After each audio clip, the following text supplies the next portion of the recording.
Johnson. I think he's doing a terrific job. Terrific job. I want to also thank my beautiful wife Melania, First Lady.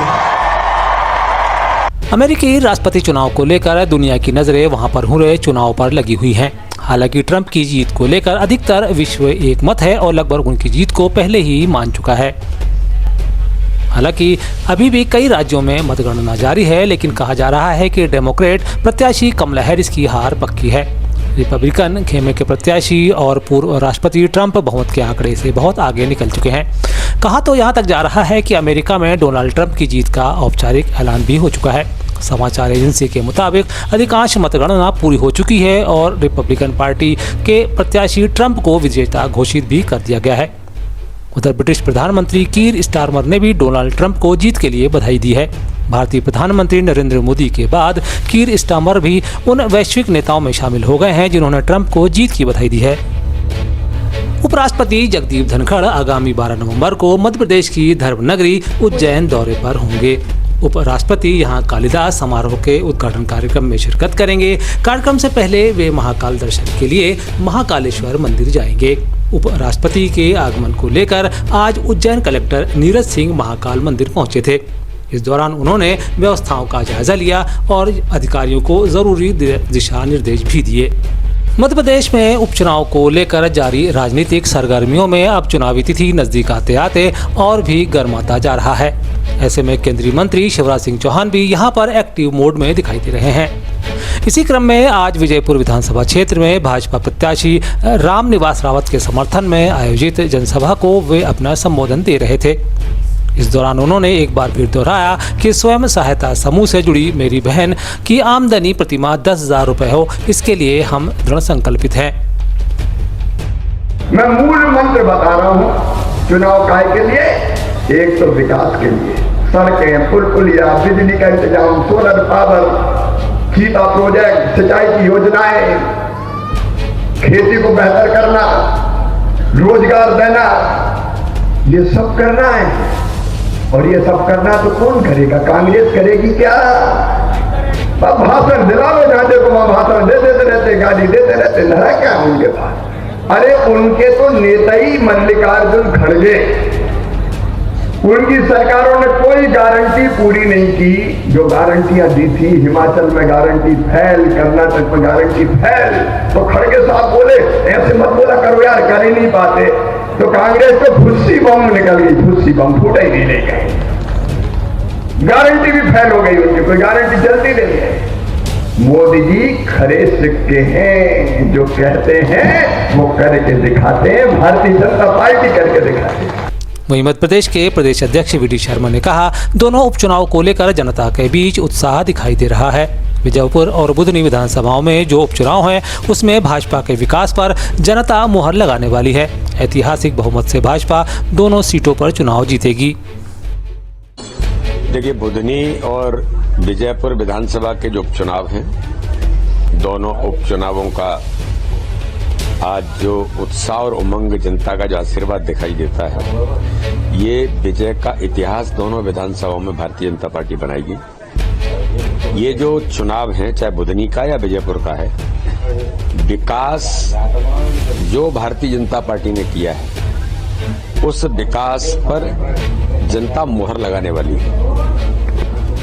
प्रधानमंत्री नरेंद्र मोदी जी के नेतृत्व में, मध्य प्रदेश की हमारी सरकार डॉक्टर मोहन यादव के नेतृत्व में विकास और गरीब कल्याण के जो काम हुए हैं, और संगठन का जो तंत्र भारतीय जनता पार्टी का है, जो ताकत के साथ मैदान में हमेशा से हम संभालते हैं, उन सभी कार्यकर्ताओं की मेहनत, परिश्रम और विकास और गरीब कल्याण पर जनता मुहर लगाएगी और ऐतिहासिक बहुमत से दोनों चुनाव भारतीय जनता पार्टी जीतेगी।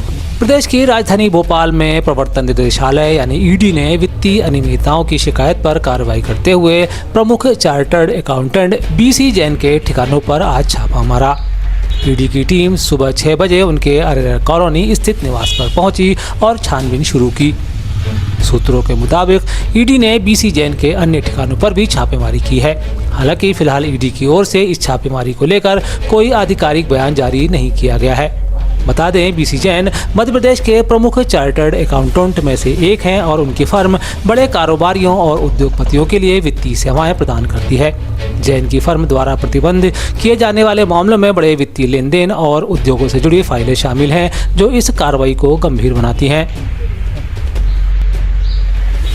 मध्य प्रदेश टूरिज्म बोर्ड द्वारा डाइविंग फेस्टिवल के चौथे संस्करण का आयोजन उज्जैन में 9 नवंबर से किया जा रहा है।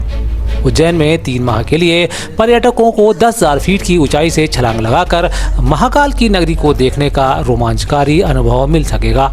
इसको लेकर बुधवार को संस्कृति, पर्यटन और धार्मिक न्यास एवं धर्मस्व राज्य मंत्री धर्मेंद्र भाव सिंह लोधी ने जानकारी दी है। राज्य मंत्री ने बताया कि संस्था द्वारा उच्चतम मानकों के साथ प्रशिक्षित स्काई ड्राइवर के सहयोग से स्काई डाइविंग कराई जाएगी।